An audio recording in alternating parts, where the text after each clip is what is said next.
پارا چنار کا موجودہ جو حال ہے، جو کیفیات ہیں، وہ انتہائی تکلیف دہ ہیں۔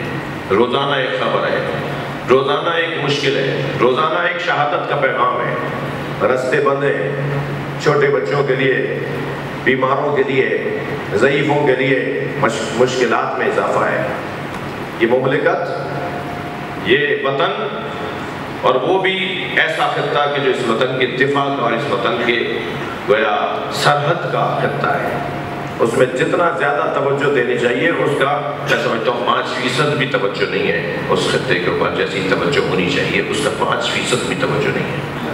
میں گزارش کروں گا اہل علم سے بھی اور شخصیات سے بھی جو یہاں بھی تشریف فرما ہے، یہاں سے لے کر پارا چنار تک، اور پھر پارا چنار سے لے کے کراچی تک، اور کراچی سے لے کر لداخ اور کرگل تک، اور کراچی سے لے کے پیواڑ کی چوٹی تک، ہمیں انتہائی تکلیف میں اپنے عزیزوں کو بار بار دیکھنا ہوتا ہے۔ ہم بار بار اپنے عزیزوں کو انتہائی تکلیف میں دیکھتے ہیں۔ ایک جامع پالیسی کی ضرورت ہے، ایک منظم انداز سے پوری ملکی سطح پر پالیسی بنانے کی ضرورت ہے۔ میں نہیں سمجھتا کہ اگر کراچی سے لے کر حتیٰ پشاور تک کے تمام عمائدین اور شخصیات سر جوڑ کر بیٹھ جائیں اور ہم کوئی پالیسی کا اور اپنے کوئی الہی عمل کا اعلان کریں تو شاید 2 دن بھی نہیں لگیں گے، یہ امن و امان بحال ہو جائے گا۔ ہم کسی سنی بھائی سے کوئی شکوہ مند نہیں ہے، ہم کہتے ہی نہیں کہ یہ سنیوں کا مسئلہ ہے، یہ مسئلہ مملکت کا ہے، ریاست کا ہے، حکومت کا ہے۔ کسی سنی بھائی سے ہمارا کوئی جھگڑا نہیں ہے۔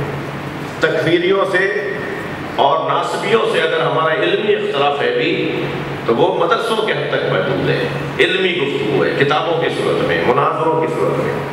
لیکن یہ جو انسانی قدروں کے خلاف فیصلے ہیں اور منظر ہیں، یہ کسی طور بھی قابل قبول نہیں ہے۔ مگر اتنا ضرور کہتا ہوا آج کی اس مجلس میں گزروں گا کہ ہمیں بہت جلد ایک ملکی سطح پر ایک مضبوط پالیسی بنا کر اپنی قوم کے سامنے پیش کرنے کی ضرورت ہے۔ خدا نہ خواستہ ہماری پالیسی کسی کی پالیسی سے ٹکرا نہ جائے۔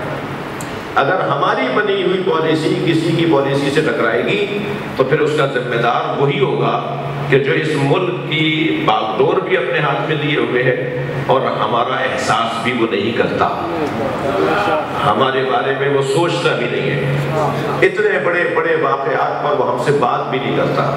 میں ان جوانوں سے بس ایک جملہ کہہ کر آگے بڑھوں گا کہ انتظار کیجئے، کچھ دیر اور رکیے، اگر آئندہ کچھ مدت میں ہمارے ساتھ انصاف نہیں کیا گیا تو پھر اجازت دیجئے کہ ملکی سطح پر ایک ایسا کوئی اجلاس، کوئی ایک ایسا مشاورتی عمل گزارا جائے کہ جس کے اندر پارا چنار سے متعلق ایک پالیسی کا اعلان کیا جائے۔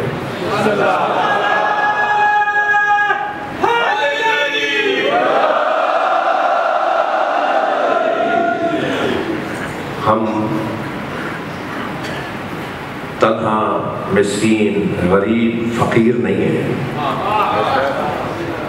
ہم تو مسکرائیں تو پاکستان میں نہریں بہنا شروع ہو جائیں، اور اگر ہم منہ موڑ لیں تو یہاں کے تکفیریوں اور یہاں کے ناسبیوں اور یہاں کے دشمنوں کے منہ کالے ہونا شروع ہو جائیں۔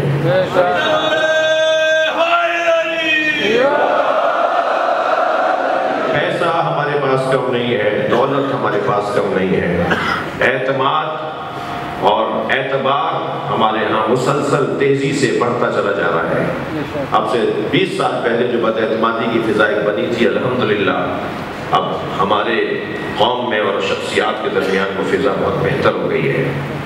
لہٰذا کوئی مسئلہ نہیں ہے ہمارے لیے، کوئی مشکل نہیں ہے اگر تھوڑا سا ہم توجہ اپنے ان مسائل کی طرف کر لیں اور ہماری شخصیات کے ساتھ۔ میں فقیر یہ بڑی بات اور بڑا بول نہیں بولنا چاہتا، مگر میں فقیر اس قابل ہوں کہ میں اپنے ملک کی شخصیات کے ساتھ رابطہ کر کے کسی جامع پالیسی کی طرف ماحول کو لے جاؤں۔ مجھے امید ہے کہ آئندہ چند دنوں میں ہمارے اس آج کے پیغام پر توجہ دیتے ہوئے، ہمارے آج کے اس پیغام پہ توجہ دیتے ہوئے آئندہ کچھ دنوں میں کوئی بہتر صورتحال سامنے آئے گی۔ ہم حسین کو یاد کرتے ہیں تو روتے ہیں، مگر جب ہمارے ذہن میں دشمن آتا ہے تو وہ ہمارے نام سے روتا ہے۔